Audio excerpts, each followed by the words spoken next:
The 24th law. Play the perfect courtier. Judgment. The perfect courtier thrives in a world where everything revolves around power and political dexterity. He has mastered the art of indirection. He flatters, yields to superiors, and asserts power over others in the most oblique and graceful manner. Learn and apply the laws of courtiership, and there will be no limit to how far you can rise in the court. Court society. It is a fact of human nature that the structure of a court society forms itself around power. In the past, the court gathered around the ruler and had many functions. Besides keeping the ruler amused, it was a way to solidify the hierarchy of royalty, nobility, and the upper classes, and to keep the nobility both subordinate and close to the ruler, so he could keep an eye on them. The court serves power in many ways, but most of all, it glorifies the ruler, providing him with a microscopic world that must struggle to please him. To be a courtier was a dangerous game. A 19th century Arab traveler to the court of Darfur, in what is now Sudan, reported that courtiers there had to do whatever the Sultan did. If he were injured, they had to suffer the same injury. If he fell off his horse during a hunt, they fell too. Mimicry like this appeared in courts all over the world. More troublesome was the danger of displeasing the ruler. One wrong move spelled death or exile. A successful courtier had to walk a tightrope, pleasing but not pleasing too much, obeying but somehow distinguishing himself from the other courtiers, while also never distinguishing himself so far as to make the ruler insecure. Great courtiers throughout history have mastered the science of manipulating people. They make the king feel more kingly. They make everyone else fear their power. They are magicians of appearance, knowing that most things at court are judged by how they seem. Great courtiers are gracious and polite. Their aggression is veiled and indirect. Masters of the word, they never say more than necessary, getting the most out of a compliment or hidden insult. They are magnets of pleasure. People want to be around them because they know how to please, yet they neither fawn nor humiliate themselves. Great courtiers become the king's favorites, enjoying the benefits of that position. They often end up more powerful than the ruler, for they are wizards in the accumulation of influence. Many today dismiss court life as a relic of the past, a historical curiosity. They reason, according to Machiavelli, as though heaven, the sun, the elements, and men had changed the order of their motions and power, and were different from what they were in ancient times. There may be no more sun kings, but there are still plenty of people who believe the sun revolves around them. The royal court may have more or less disappeared, or at least lost its power, but courts and courtiers still exist because power still exists.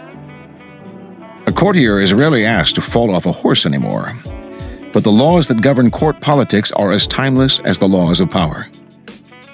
There is much to be learned, then, from great courtiers past and present. The laws of court politics. Avoid ostentation. It is never prudent to prattle on about yourself or call too much attention to your actions. The more you talk about your deeds, the more suspicion you cause. You also stir up enough envy among your peers to induce treachery and backstabbing. Be careful, ever so careful, in trumpeting your own achievements, and always talk less about yourself than about other people. Modesty is generally preferable. Practice nonchalance. Never seem to be working too hard.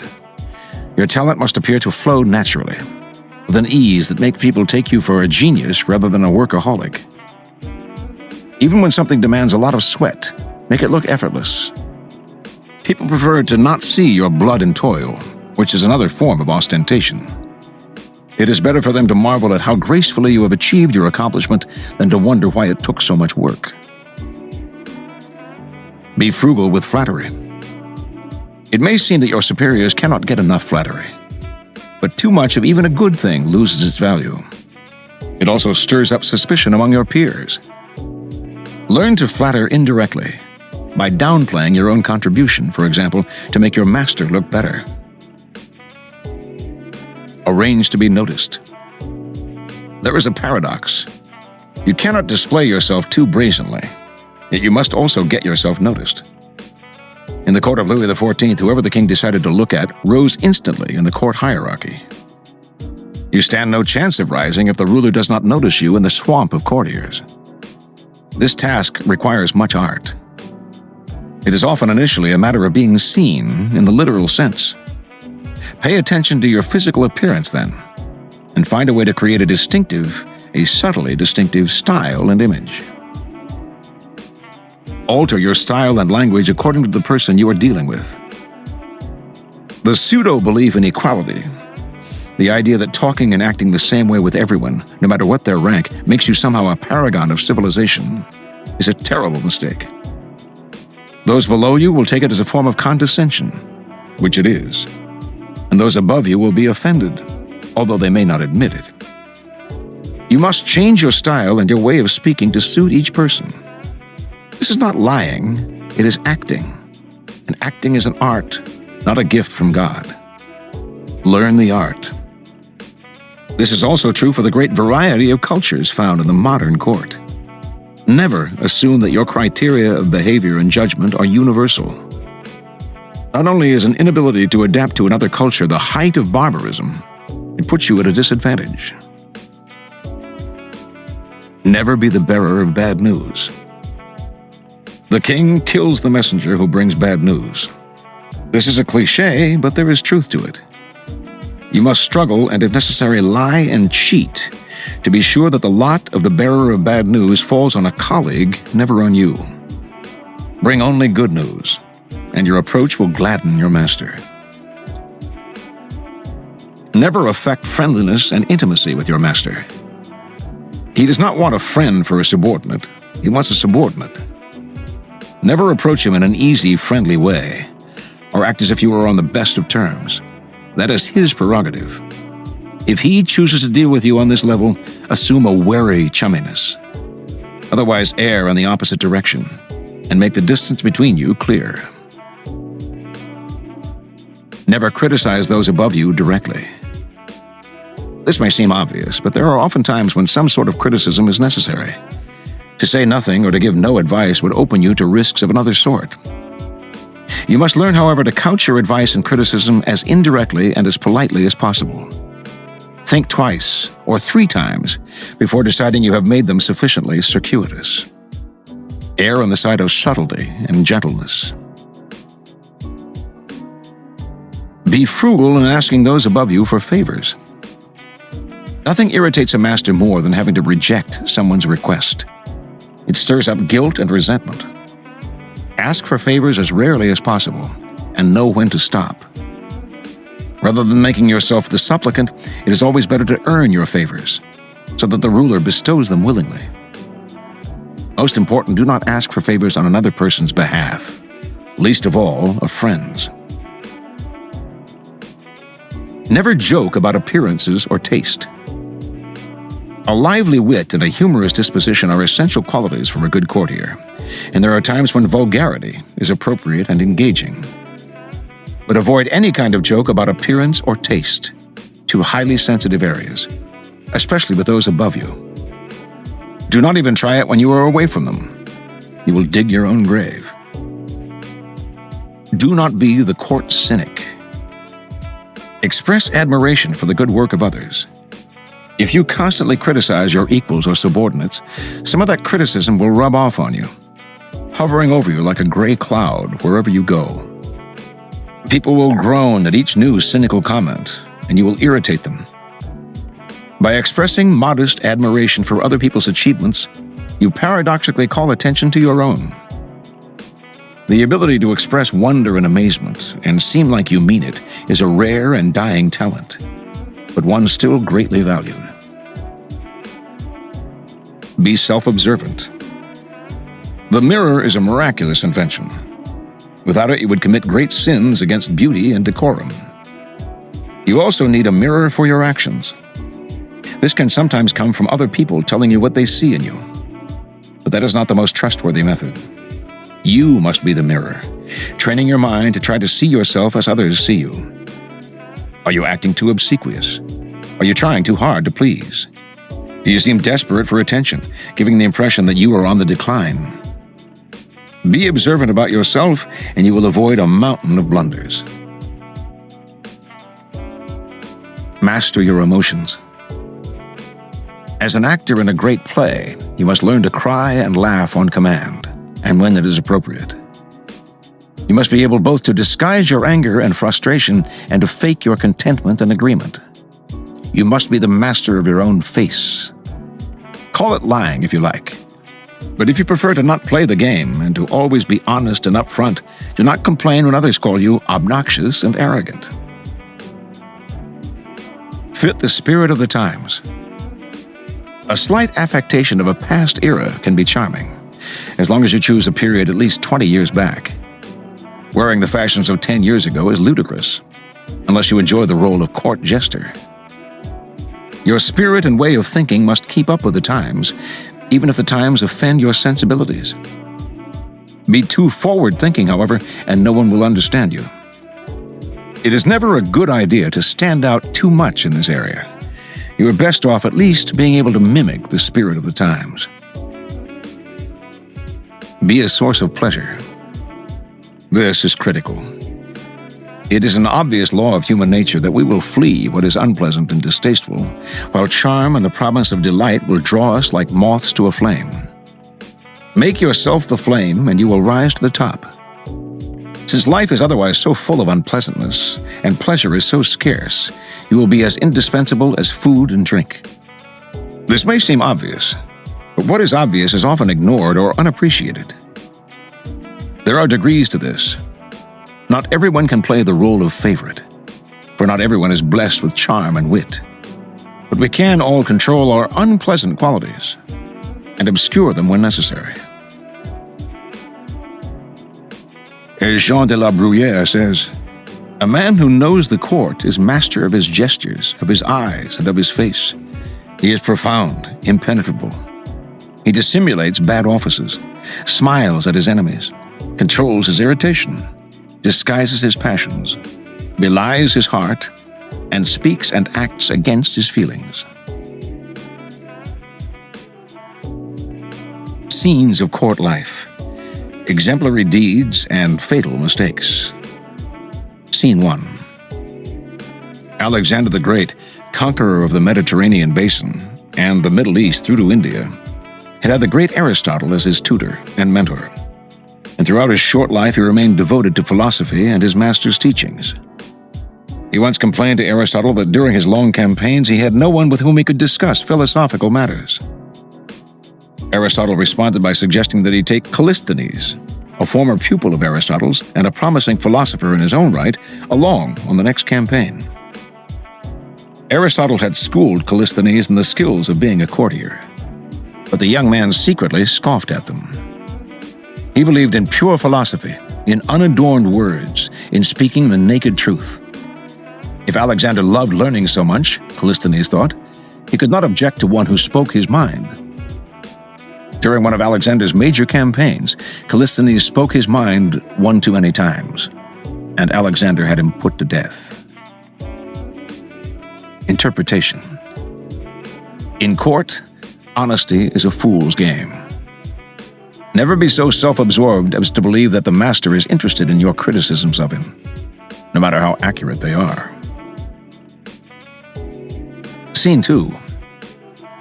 Beginning in the Han Dynasty 2,000 years ago, Chinese scholars compiled a series of writings called the 21 Histories, an official biography of each dynasty, including stories, statistics, census figures, and war chronicles. Each history also contained a chapter called Unusual Events, and here, among the listings of earthquakes and floods, there would sometimes suddenly appear descriptions of such bizarre manifestations as two-headed sheep, geese flying backward, stars suddenly appearing in different parts of the sky, and so on.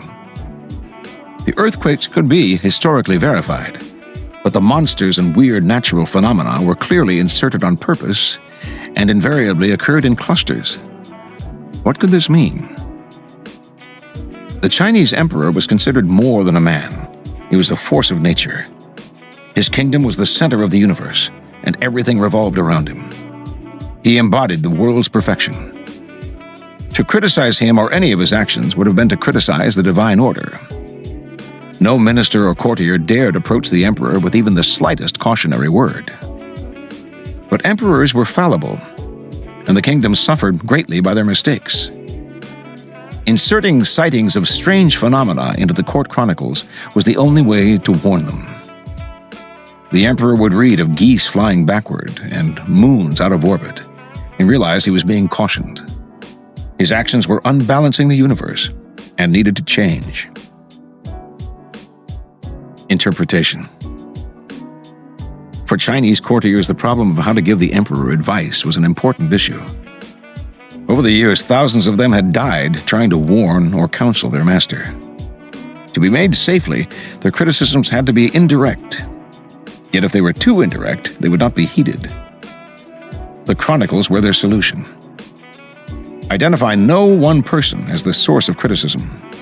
Make the advice as impersonal as possible, but let the emperor know the gravity of the situation. Your master is no longer the center of the universe, but he still imagines that everything revolves around him. When you criticize him, he sees the person criticizing, not the criticism itself. Like the Chinese courtiers, you must find a way to disappear behind the warning. Use symbols and other indirect methods to paint a picture of the problems to come without putting your neck on the line.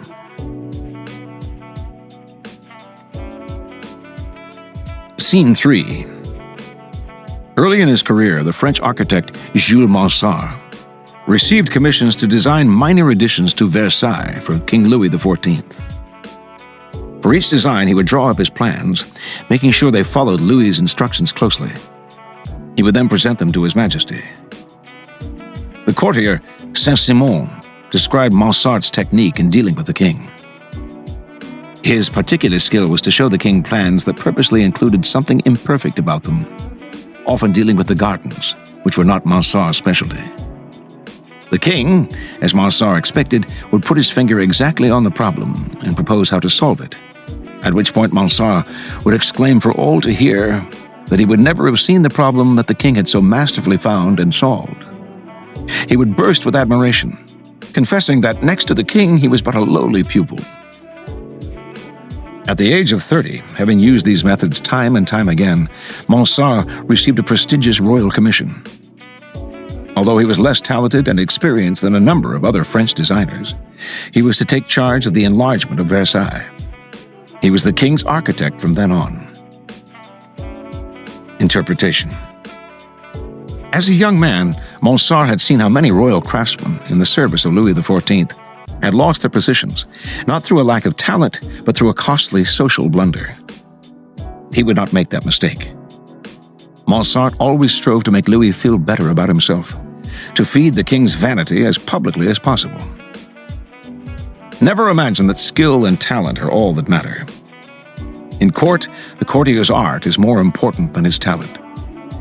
Never spend so much time on your studies that you neglect your social skills. And the greatest skill of all is the ability to make the master look more talented than those around him. Scene 4. Jean-Baptiste Isabey had become the unofficial painter of the Napoleonic court. During the Congress of Vienna in 1814, after Napoleon, defeated, had been imprisoned on the island of Elba, the participants at these meetings, which were to decide the fate of Europe, invited Isabey to immortalize the historic events in an epic painting. When Isabey arrived in Vienna, Talleyrand, the main negotiator for the French, paid the artist a visit. Considering his role in the proceedings, the statesman explained, he expected to occupy center stage in the painting. Isabey cordially agreed. A few days later, the Duke of Wellington, the main negotiator for the English, also approached Isabey and said much the same thing that Talleyrand had. The ever-polite Isabey agreed that the great Duke should indeed be the center of attention. Back in his studio, Isabey pondered the dilemma. If he gave the spotlight to either of the two men, he could create a diplomatic rift, stirring up all sorts of resentment at a time when peace and concord were critical. When the painting was finally unveiled, however, both Talleyrand and Wellington felt honored and satisfied. The work depicts a large hall filled with diplomats and politicians from all over Europe. On one side, the Duke of Wellington enters the room and all eyes are turned toward him. He is the center of attention. In the very center of the painting, meanwhile, sits Talleyrand. Interpretation. It is often very difficult to satisfy the master, but to satisfy two masters in one stroke takes the genius of a great courtier. Such predicaments are common in the life of a courtier. By giving attention to one master, he displeases the other. You must find a way to navigate this Scylla and Charybdis safely. Masters must receive their due. Never inadvertently stir up resentment of one in pleasing another. Scene 5.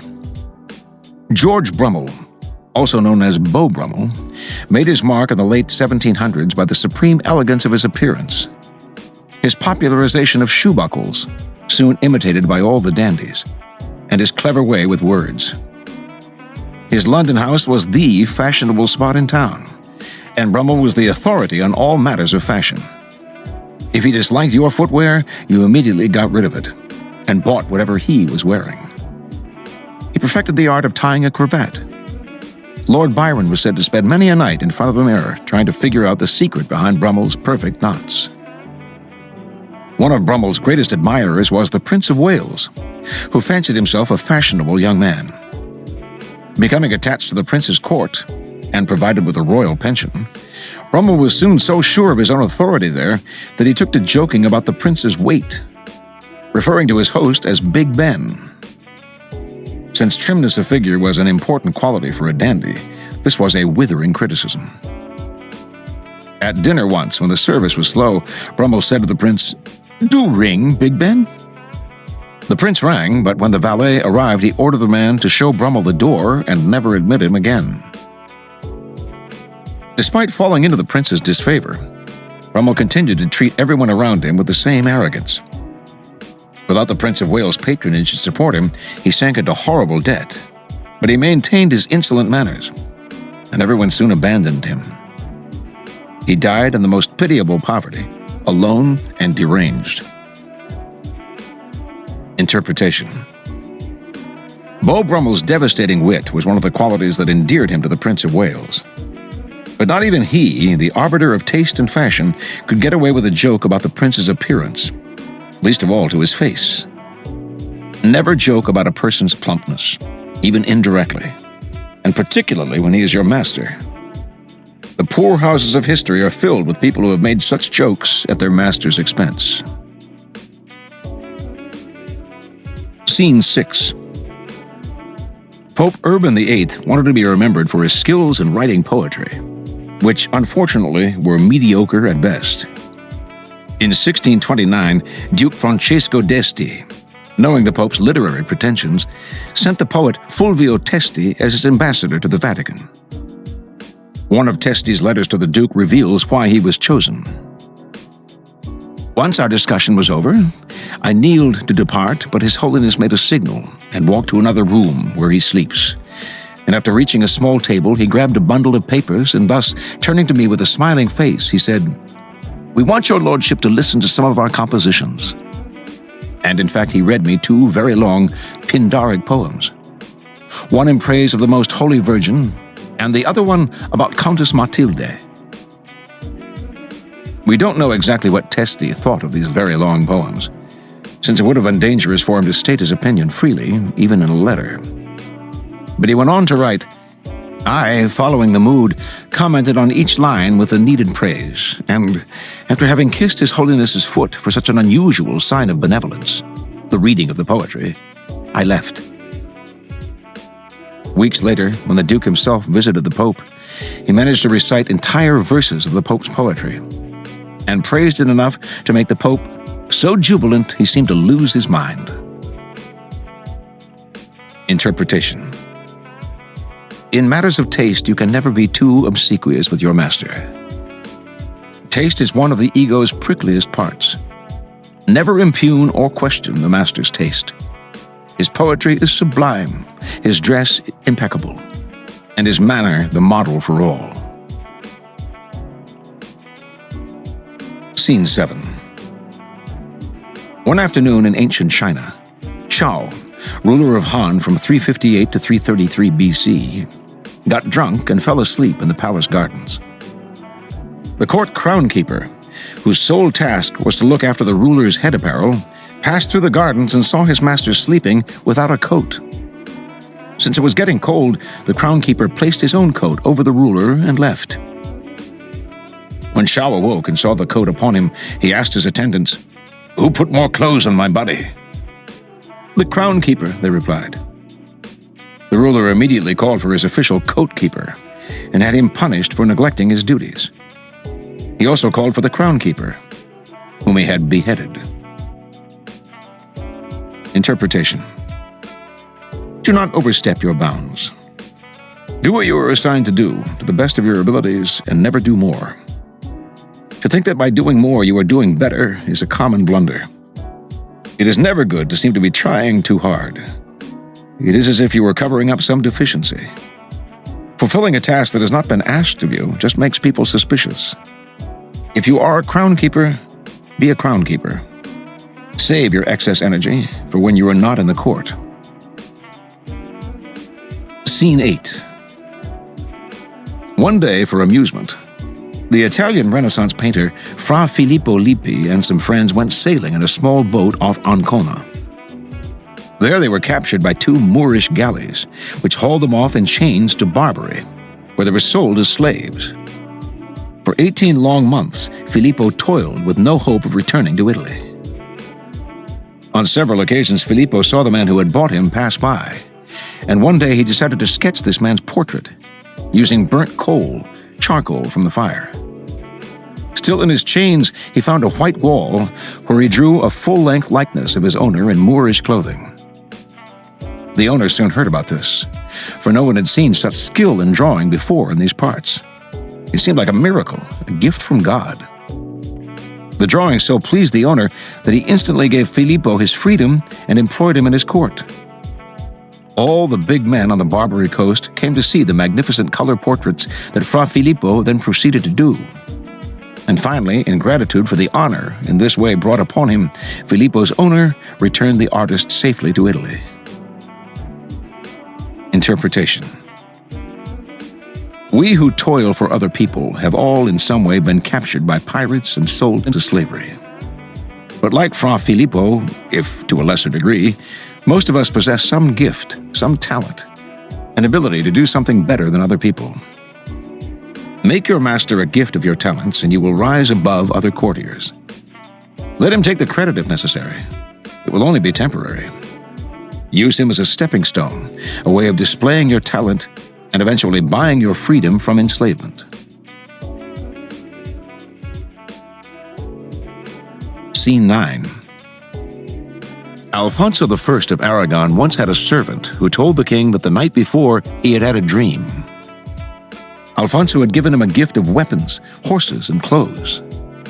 Alfonso, a generous, lordly man, decided it would be amusing to make this dream come true, and promptly gave the servant exactly these gifts. A little while later, the same servant announced to Alfonso that he had yet another dream, and in this one Alfonso had given him a considerable pile of gold florins. The king smiled and said, "Don't believe in dreams from now on. They lie." Interpretation. In his treatment of the servant's first dream, Alfonso remained in control. By making a dream come true, he claimed a godlike power for himself, if in a mild and humorous way. In the second dream, however, all appearance of magic was gone. This was nothing but an ugly con game on the servant's part. Never ask for too much then, and know when to stop. It is the master's prerogative to give when he wants and what he wants, and to do so without prompting. Do not give him the chance to reject your requests. Better to win favors by deserving them, so that they are bestowed without your asking. Scene 8. The great English landscape painter, J.M.W. Turner, was known for his use of color, which he applied with a brilliance and a strange iridescence. The color in his paintings was so striking, in fact, that other artists never wanted his work hung next to theirs. It inevitably made everything around it seem dull. The painter Sir Thomas Lawrence once had the misfortune of seeing Turner's masterpiece, Cologne, hanging in an exhibition between two works of his own. Lawrence complained bitterly to the gallery owner, who gave him no satisfaction. After all, someone's paintings had to hang next to Turner's. But Turner heard of Lawrence's complaint, and before the exhibition opened, he toned down the brilliant golden sky in Cologne, making it as dull as the colors in Lawrence's works. A friend of Turner's who saw the painting approached the artist with a horrified look. "What have you done to your picture?" he said. "Well, poor Lawrence was so unhappy," Turner replied. "And it's only lampblack. I'll wash it off after the exhibition."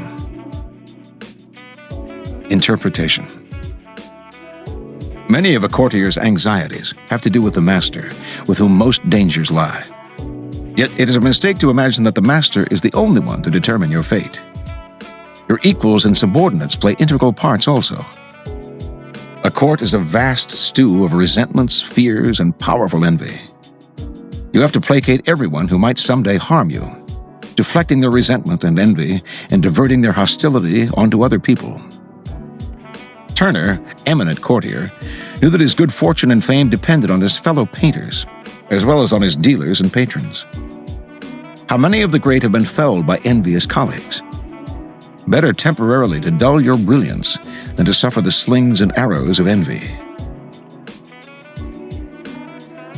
Scene 11. Winston Churchill was an amateur artist, and after World War II, his paintings became collector's items. The American publisher Henry Luce, in fact, creator of Time and Life magazines, kept one of Churchill's landscapes hanging in his private office in New York. On a tour through the United States once, Churchill visited Luce in his office, and the two men looked at the painting together. The publisher remarked, "It's a good picture, but I think it needs something in the foreground. A sheep, perhaps." Much to Luce's horror, Churchill's secretary called the publisher the next day and asked him to have the painting sent to England. Luce did so, mortified that he had perhaps offended the former prime minister. A few days later, however, the painting was shipped back, but slightly altered. A single sheep now grazed peacefully in the foreground. Interpretation. In stature and fame, Churchill stood head and shoulders above Luce. But Luce was certainly a man of power, so let us imagine a slight equality between them. Still, what did Churchill have to fear from an American publisher? Why bow to the criticism of a dilettante? A court, in this case the entire world of diplomats and international statesmen, and also of the journalists who court them, is a place of mutual dependence. It is unwise to insult or offend the taste of people of power, even if they are below or equal to you. If a man like Churchill can swallow the criticisms of a man like Luce, he proves himself a courtier without peer. Perhaps his correction of the painting implied a certain condescension as well, but he did it so subtly that Luce did not perceive any slight. Imitate Churchill. Put in the sheep. It is always beneficial to play the obliging courtier, even when you are not serving a master. The delicate game of courtiership. A warning. Talleyrand was the consummate courtier, especially in serving his master Napoleon. When the two men were first getting to know each other, Napoleon once said in passing, "I shall come to lunch at your house one of these days." Talleyrand had a house in Auteuil, in the suburbs of Paris. "I should be delighted, mon général," the minister replied. "And since my house is close to the Bois de Boulogne, you will be able to amuse yourself with a bit of shooting in the afternoon." "I do not like shooting," said Napoleon, "but I love hunting." "Are there any boars in the Bois de Boulogne?" Napoleon came from Corsica, where boar hunting was a great sport. By asking if there were boars in a Paris park, he showed himself still a provincial, almost a rube. Talleyrand did not laugh, however, but he could not resist a practical joke on the man who was now his master in politics, although not in blood and nobility, since Talleyrand came from an old aristocratic family.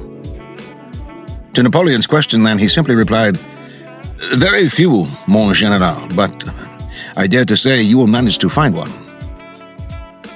It was arranged that Napoleon would arrive at Talleyrand's house the following day at 7 a.m. and would spend the morning there. The boar hunt would take place in the afternoon. Throughout the morning, the excited general talked nothing but boar hunting. Meanwhile, Talleyrand secretly had his servants go to the market, buy 2 enormous black pigs, and take them to the great park. After lunch, the hunters and their hounds set off for the Bois de Boulogne. At a secret signal from Talleyrand, the servants loosed one of the pigs. "I see a boar!" Napoleon cried joyfully, jumping onto his horse to give chase. Talleyrand stayed behind. It took half an hour of galloping through the park before the boar was finally captured. At the moment of triumph, however, Napoleon was approached by one of his aides, who knew the creature could not possibly be a boar, and feared the general would be ridiculed once the story got out. "Sir," he told Napoleon, "you realize, of course, that this is not a boar, but a pig." Flying into a rage, Napoleon immediately set off at a gallop for Talleyrand's house. He realized along the way that he would now be the butt of many a joke, and that exploding at Talleyrand would only make him more ridiculous. It would be better to make a show of good humor. Still, he did not hide his displeasure well. Talleyrand decided to try to soothe the general's bruised ego. He told Napoleon not to go back to Paris yet. He should again go hunting in the park. There were many rabbits there, and hunting them had been a favorite pastime of Louis XVI. Talleyrand even offered to let Napoleon use a set of guns that had once belonged to Louis. With much flattery and cajoling, he once again got Napoleon to agree to a hunt. The party left for the park in the late afternoon. Along the way, Napoleon told Talleyrand, "I'm not Louis XVI. I surely won't kill even one rabbit." Yet that afternoon, strangely enough, the park was teeming with rabbits. Napoleon killed at least 50 of them, and his mood changed from anger to satisfaction. At the end of his wild shooting spree, however, the same aide approached him and whispered in his ear, "To tell the truth, sir, I am beginning to believe that these are not wild rabbits. I suspect that rascal Talleyrand has played another joke on us." The aide was right. Talleyrand had in fact sent his servants back to the market, where they had purchased dozens of rabbits and then had released them in the Bois de Boulogne. Napoleon immediately mounted his horse and galloped away, this time returning straight to Paris. He later threatened Talleyrand, warned him not to tell a soul what had happened. If he became the laughingstock of Paris, there would be hell to pay. It took months for Napoleon to be able to trust Talleyrand again, and he never totally forgave him his humiliation. Interpretation. Courtiers are like magicians. They deceptively play with appearances, only letting those around them see what they want them to see. With so much deception and manipulation afoot, it is essential to keep people from seeing your tricks and glimpsing your sleight of hand. Talleyrand was normally the grand wizard of courtiership, and but for Napoleon's aid, he probably would have gotten away completely with both pleasing his master and having a joke at the general's expense. But courtiership is a subtle art, and overlooked traps and inadvertent mistakes can ruin your best tricks. Never risk being caught in your maneuvers. Never let people see your devices. If that happens, you instantly pass in people's perceptions from a courtier of great manners to a loathsome rogue. It is a delicate game you play. Apply the utmost energy to covering your tracks, and never let your master unmask you.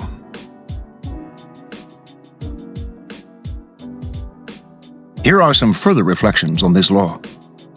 From Fables by Yvonne Krylov. The Two Dogs. Barbos, the faithful yard dog who serves his master zealously, happens to see his old acquaintance Juju, the curly lapdog, seated at the window on a soft down cushion. Sidling fondly up to her, like a child to a parent, he all but weeps with emotion. And there under the window he whines, wags his tail, and bounds about. "What sort of life do you lead now, Jujutka, ever since the master took you into his mansion? You remember, no doubt, how we often used to suffer hunger out in the yard. What is your present service like?" "It would be a sin in me to murmur against my good fortune," answers Jujutka. "My master cannot make enough of me. I live amidst riches and plenty, and I eat and drink off silver. I frolic with the master, and if I get tired, I take my ease on carpets or on a soft couch." "And how do you get on?" replies Barbos, letting his tail dangle like a whip and hanging his head.